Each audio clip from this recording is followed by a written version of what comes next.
ನಾವಿವತ್ತು ಹುಬ್ಳಿ ಚೆನ್ನಮ್ಮ ಸರ್ಕಲಲ್ಲಿ ಸೇರುವ ಉದ್ದೇಶ ಇಷ್ಟೇ. ಸರ್ಕಾರ ಹಿಜಾಬ್ ಉಟ್ಕೊಂಡು ಕಾಲೇಜ್ ಕ್ಯಾಂಪಸ್ಸಲ್ಲಿ ಸ್ಕೂಲ್ ಕಾಲೇಜು ಶಾಲಾ ಕಾಲೇಜುಗಳಲ್ಲಿ ಬರಬಹುದು ಅನ್ನೋ ಅನುಮತಿ ಕೊಟ್ಟಿದ್ದಕ್ಕೆ ನಮ್ಮದು ಈ ಒಂದು ಪ್ರತಿಭಟನೆ. ನಮಗಿದು ಒಪ್ಪಿಗೆ ಇಲ್ಲ. ಯಾಕಂತಂದ್ರೆ ಶಿಕ್ಷಣ ಸಂಸ್ಥೆ ಅನ್ನುವಂಥದ್ದು ಒಂದು ಸರಸ್ವತಿ ಮಾತೆಗೆ ನಾವು ಆರಾಧಿಸ್ತೇವೆ.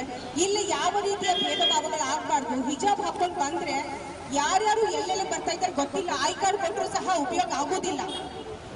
ಹಿಜಾಬ್ ಹಾಕೊಂಡು ಯಾರ್ಯಾರು ಬರ್ತಾರೋ ಯಾರ್ಯಾರು ಎಲ್ಲೋ ಭಯೋತ್ಪಾದಕರು ಬರ್ಬೋದು, ಯಾರಾದ್ರೂ ಬರ್ಬೋದು, ಯಾರು ಏನಾದ್ರೂ ಮಾಡ್ಬೋದು.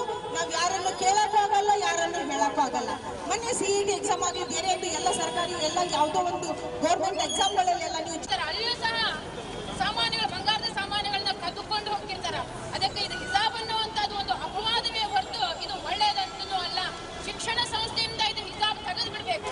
ಯಾಕಂದ್ರೆ ಶಿಕ್ಷಣ ಸಂಸ್ಥೆಯಲ್ಲಿ ಸರಸ್ವತಿಯನ್ನು ಇರ್ತಾಳೆ ಹೊರತು ಯಾವುದೇ ದೇವರು ಅಲ್ಲಿ ಇರೋ.